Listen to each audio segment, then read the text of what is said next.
Anaconda आला रे, पळा पळा पळा पळा. भारतीय जनता पक्ष हा सगळ्यात मोठा अनाकोंडा, काही गिळतो. अनाकोंडा एकाच वेळेला 40 आमदार आणि खासदार गिळतो. अनाकोंडा देशाचं सुप्रीम कोर्ट गिळतो. अनाकोंडाला मुंबई गिळायच्या, अनाकोंडाला मराठी माणसाचं अस्तित्व गिळायचं. एकनाथ शिंदे अनाकोंडाचा पिल्लू आहे, त्याचा बाप अनाकोंडा दिल्लीत आहे. काल मुख्यमंत्री असं म्हणाले की आदित्य ठाकरेंनी महाराष्ट्राचा पप्पू होऊ नये. मग पप्पू कोण आहे?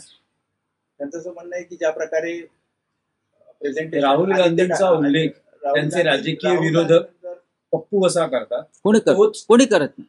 राजकीय विरोधक बघा, 30,000 कोटी रुपये राहुल गांधींना पप्पू ठरवण्यात त्यांनी खर्च केले. 30,000 कोटी रुपये IT सेलच्या माध्यमातून, सगळ्या माध्यमातून. पण राहुल गांधी ठामपणे उभा आहे. राहुल गांधी लोकसभेतला विरोधी पक्ष नेता आहे. राहुल गांधीने स्वबळावर 100 जागा निवडून आणलेल्या आहेत आणि राहुल गांधी तुमच्या ढुंगणाखाली बुडबुडे आणतो. हे पप्पूचं काम नाहीये.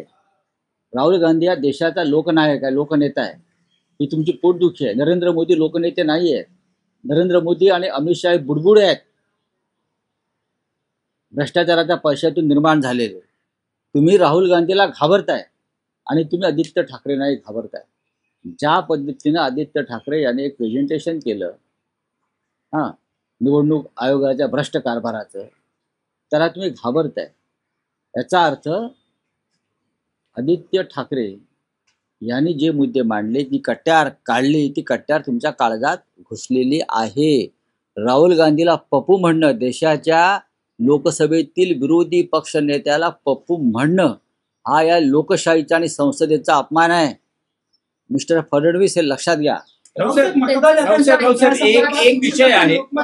एक विषय आहे की महाराष्ट्राच्या राजकारणात सध्या अॅनाकोंडाला अनन्यसाधारण महत्व आलं आहे. आज सामना संपादकीय आहे की अॅनाकोंडा आला रे.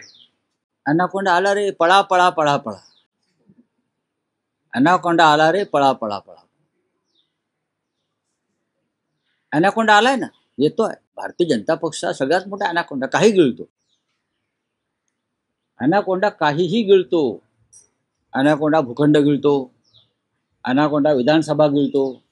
अनाकोंडा एकाच वेळेला 40 आमदार आणि खासदार गिळतो. अनाकोंडा देशाचं सुप्रीम कोर्ट गिळतो. अनाकोंडा निवडणूक आयोग गिळतो.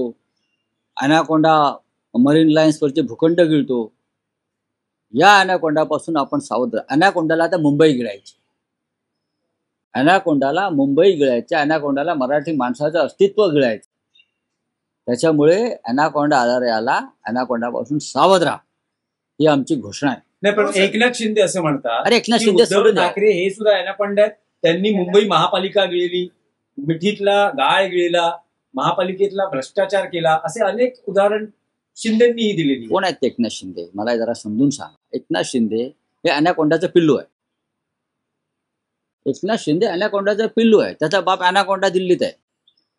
तेव्हा अनाकोंडा आपल्या बापाचा सुरासूर मिसळणार ना. या अनाकोंडाने काय काय गिळलंय आता सामना वाचला तर कळेल. ह्या अनाकोंडा फक्त पैशाने भरले कंटेनर गिळतो. बरं, हा जो अनाकोंडा आहे, तुम्ही तुझं नाव घेताय, तो पैशाने भरलेले ट्रक, टेम्पो एवढंच गिळतो. त्याचं डाएट असतं. हा डाएटवाला अनाकोंडा, या दुसरं काय चालत नाही. तो फक्त पैशाने भरलेले कंटेनरच उपवासाचे पदार्थ म्हणून खातो.